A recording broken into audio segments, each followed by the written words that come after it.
Assalamualaikum, Sampurasun, Om Swastiastu, salam sejahtera untuk kita semua. Ketemu lagi di channel Jiwa 22. Baik teman-teman, meneruskan konten yang berhubungan dengan Dieng ya.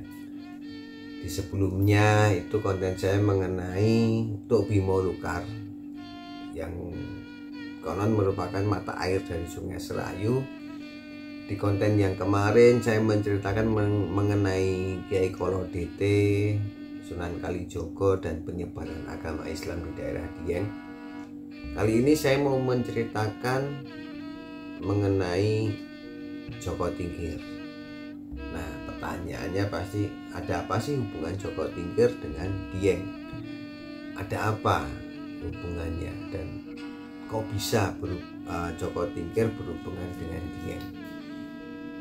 Nah, nanti akan saya ceritakan berdasarkan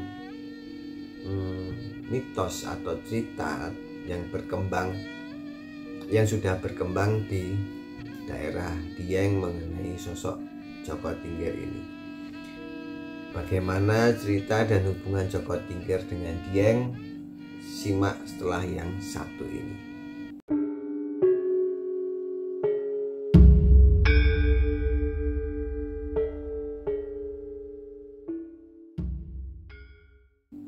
Baik teman-teman, tadi di pembukaan saya sudah sampaikan mengenai Joko Tingkir dan Dieng. Kok bisa Joko Tingkir yang di daerah Pajang itu sampai ke Dieng? Mengapa sih Joko Tingkir sampai ke Dieng, sampai ke situ, sampai jauh itu? Ada apa? Ada misi apa Joko Tingkir ke Dieng? Waktu itu Joko Tingkir sudah menjadi Sultan Hadiwijaya di daerah Pajang, sudah menjadi raja. Kenapa jauh-jauh beliau ke Dieng? Nah, ceritanya berawal dari saat Pajang itu kalah dengan Mataram. Pajang kalah dengan Mataram, Sultan Hadiwijaya atau Joko Tingkir ini berusaha membalas kekalahan dari anak angkatnya, karena kalah dengan Mataram yang dipimpin oleh Panembahan Senopati atau Sutawijaya yang anak Ki Ageng Pemanahan yang sudah dianggap anak sendiri oleh Sultan Hadiwijaya atau Joko Tingkir, yang kemudian malah memberontak, bahasanya seperti itu ya.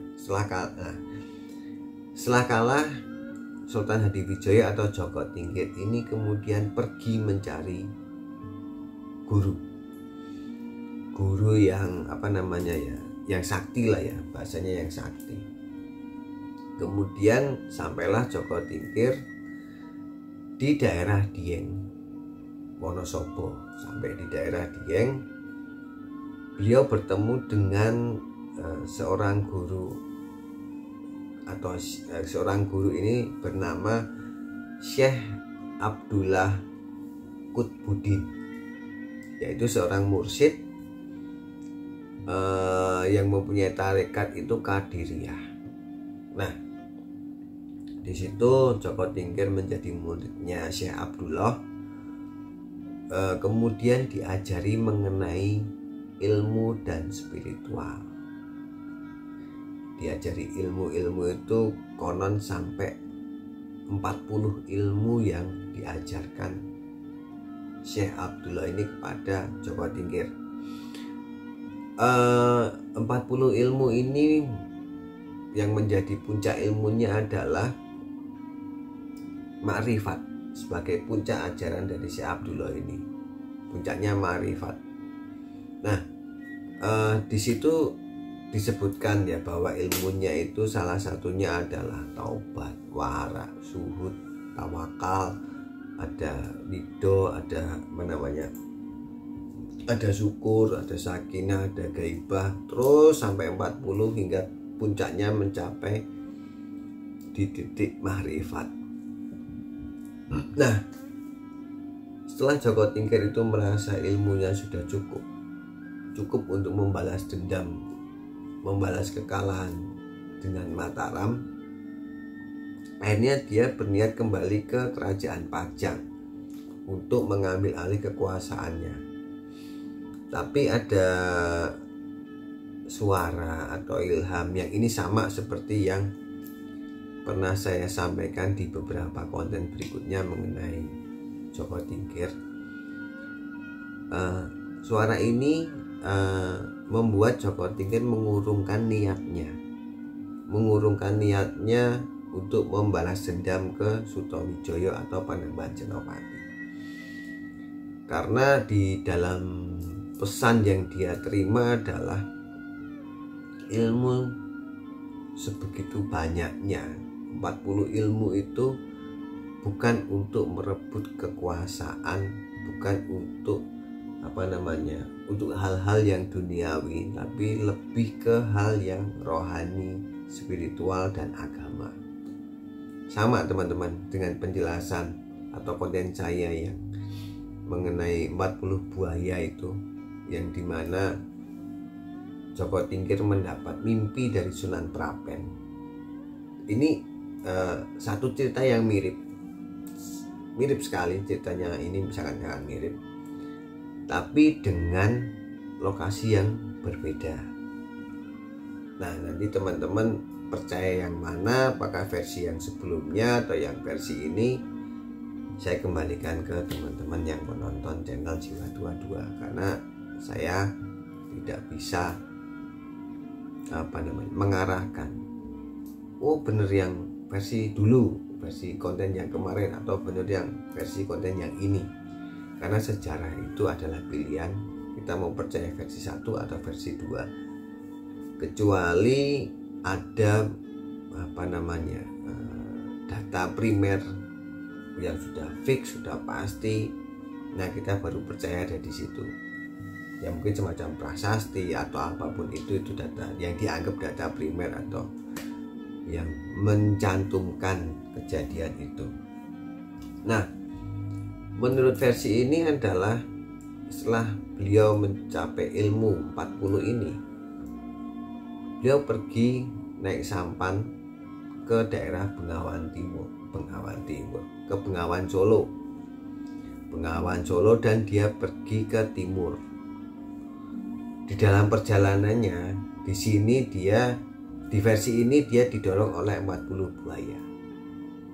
Benar-benar 40 buaya. Kalau di versi yang lalu adalah 40 buaya ini adalah 40 ilmu, tapi di sini 40-nya itu adalah 40 buaya.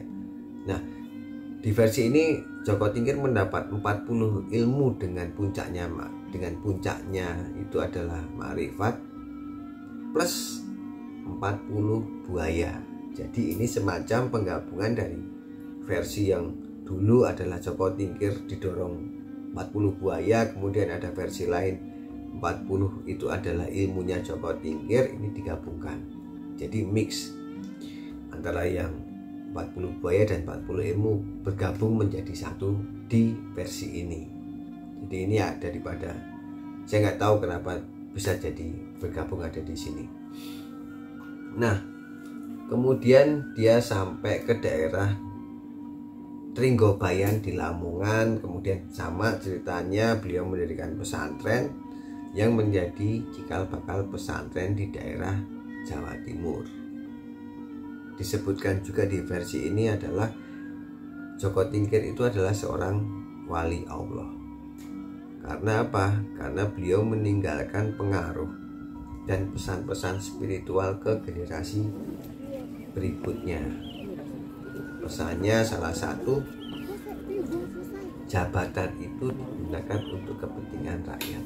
Ilmu itu dipergunakan untuk kepentingan rakyat, bukan untuk kepentingan pribadi. Oke, teman-teman, semoga dari konten yang ini yang mengenai Joko Tingkir dengan 40, entah itu 40 ilmunya, entah itu 40 buaya, semoga konten ini dapat menambah wawasan teman-teman yang menonton dan mendengarkan. Jika ada salah kata atau bahasa saya agak belepotan, ya mohon dimaafkan. Oke teman-teman, terima kasih telah menonton channel Jiwa 22 dan Salam.